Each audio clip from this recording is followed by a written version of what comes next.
하나님의 말씀은 이사야 11장 6절에서 9절입니다.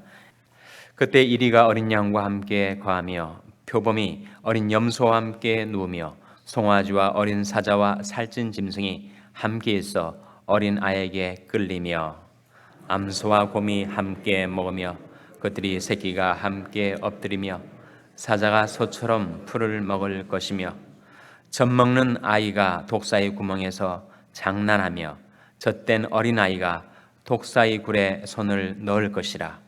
나의 거룩한 산 모든 곳에서 해됨도 없고 상함도 없을 것이니 이는 물이 바다를 덮음같이 여호와를 아는 지식이 세상에 충만할 것임이니라. 아멘. 할렐루야. 서로에게 평강의 복을 기원하는 마음으로 샬롬 인사 나누시기 바랍니다. 샬롬.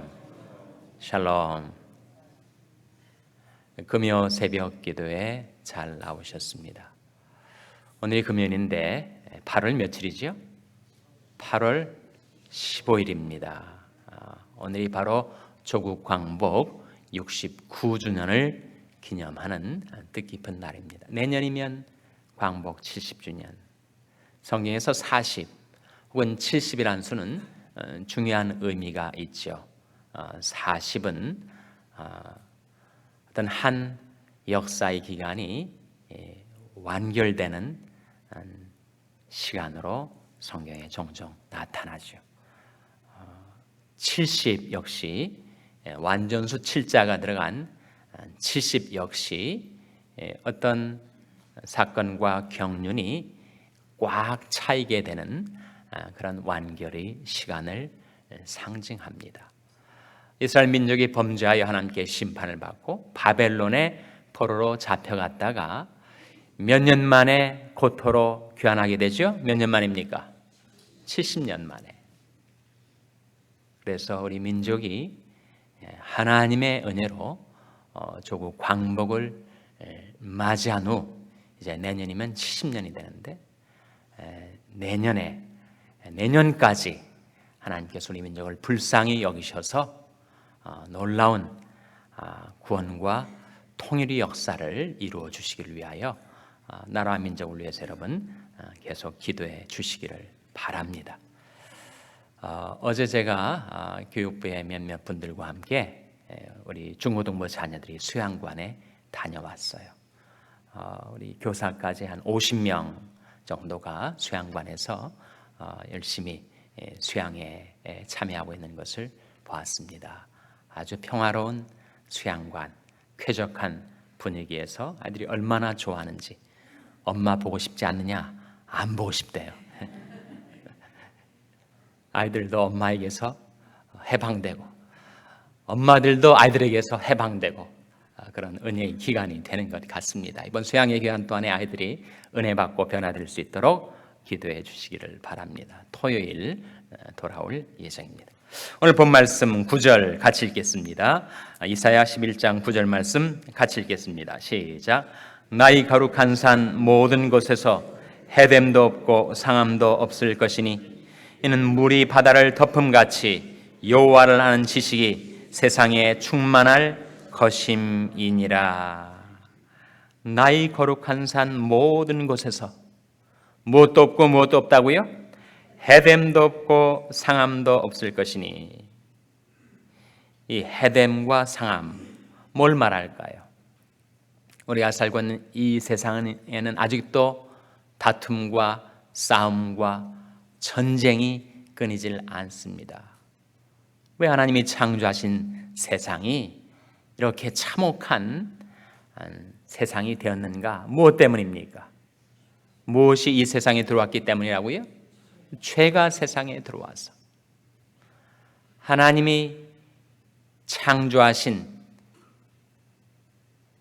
선한 창조계, 피조계가 죄로 말미암아 왜곡되고 훼손되어서 이 세상에 불행과 다툼이 끊이지 않게 된 것입니다. 이러므로 한 사람으로 말미암아 죄가 세상에 들어오고 죄로 말미암아 사망이 왔나니 이같이 모든 사람이 죄를 지었으므로 사망이 모든 사람에게 이르렀느니라 하신 말씀대로 바로 인간의 타락, 하나님에게서부터 떨어져 나간 것이 바로 죄와 사망이 이 세상에 들어와 다툼과 분쟁과 전쟁으로 참혹한 세상이 된 이유라는 것입니다.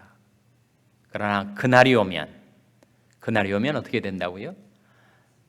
하나님의 영광을 아는 지식이 충만케 될 그때, 그래서 사람들이 하나님을 경외하고 하나님께로 돌아와서 하나님을 경배하고 섬기게 되는 그날이 오면 이 세상에도 해됨도 상함도 없을 것이어서 어떤 일이 벌어지는가? 6절에 보시면 그때 이리가 어린 양과 함께 거하며, 이리와 어린 양은 상극입니다. 천적이에요. 이리가 있으면 양을 잡아먹으려 하는데 오히려 이리가 어린 양과 함께 평안히 거한다는 거예요. 또한 표범이 어린 염소와 함께 눕는다는 것입니다. 송아지와 어린 사자와 살찐 짐승이 함께 있어 어린아이에게 끌린다는 거예요. 송아지나 살찐 짐승이 어린아이에게 끌리는 것은 이해가 되지만 어떻게 어린 사자도 어린아이에게 끌려가는 그런 온순한 짐승이 되었는가? 7절에 암소와 곰이 함께 먹으며, 암소와 곰이 함께 있으면 곰이 암소를 때리고 찢고 죽이고 잡아먹으려 할 터인데 오히려 암소와 곰이 함께 어울린단 말이죠. 그것들이 새끼가 함께 엎드러집니다. 사자가 소처럼 풀을 먹어요. 더 이상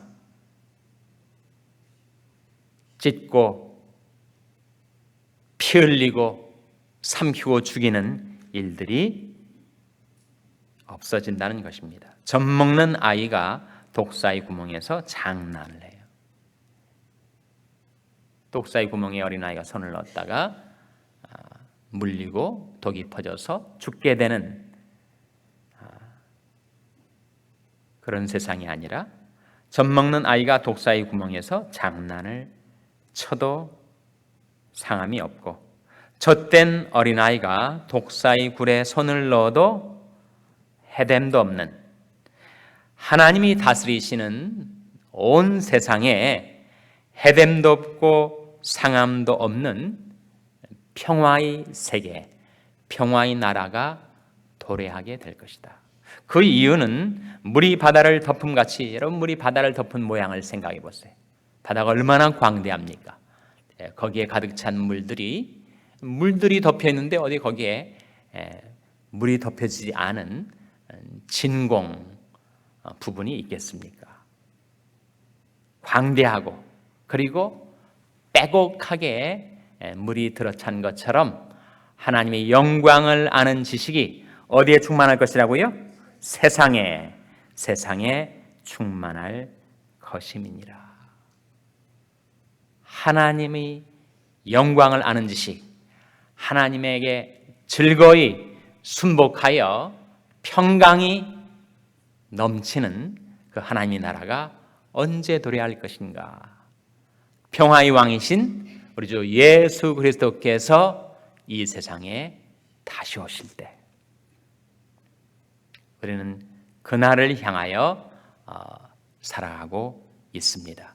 그리고 이 땅에 사는 날 동안 평강의 왕이 되신 예수님처럼 우리 역시 평화를 위해서 기도하고 평화를 위해서 살아가는 것이죠. 예수님께서 그런 말씀을 하셨습니다. 화평케 하는 자는 복이 있나니, 저희가 어떻게 된다고요? 복이 무엇입니까? 하나님의 아들이라 일컬음을 받을 것이며, 누가 진정한 하나님의 자녀인가? 하나님의 자녀의 표지는 무엇인가? 화평케 하는 자, 평화를 위하여 살아가는 자. 그래서 평화와 관련돼서 세 부류의 사람이 있다는 거예요. 하나는 peace breaker, 평화를 깨는 사람. 왜 평화를 깨는 것일까요? 인간 안에 있는 정욕이, 욕심이 다툼과 분쟁을 일으켜서 평화를 깨는 peace breaker가 있고, 둘째로 평화를 유지하는 사람, 평화를 지키는 사람, 하나님이 선물로 주어진 평화를 유지하는 피스키퍼들이 있다는 거예요. 피스키퍼. 피스 브레이커보다는 피스키퍼가 더 낫죠. 그러나 셋째로 평화를 이루는 사람, 평화를 도래케 하는 사람, 피스메이커가 있다는 거예요. 그래서 화평케 하는 자는 복이 있나니 저희가 하나님의 아들이라 일컬음을 받을 것이요 했을 때 화평케 하는 자는 그 세 가지 중에서 어디에 해당되겠습니까? 피스메이커죠. 피스메이커. 가정이든 교회든 직장이든 세상이든 불화가 있는 곳에, 분쟁이 있는 곳에 들어가서 화평케 하는 일을 이루어가는 사람, 평화를 도모하는 사람,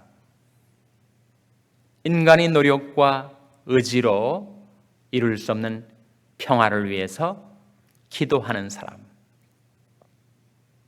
종말적으로, 역사적으로 우리 주 예수 그리스도께서 재림하시면 이러한 평화의 나라가 이루어질 테지만 그날을 향하여 살아가는 우리들이 이 땅에 사는 날 동안 예수 그리스도를 섬기면 우리를 통해서 화평케 하는 역사가 이루어진다는 것입니다.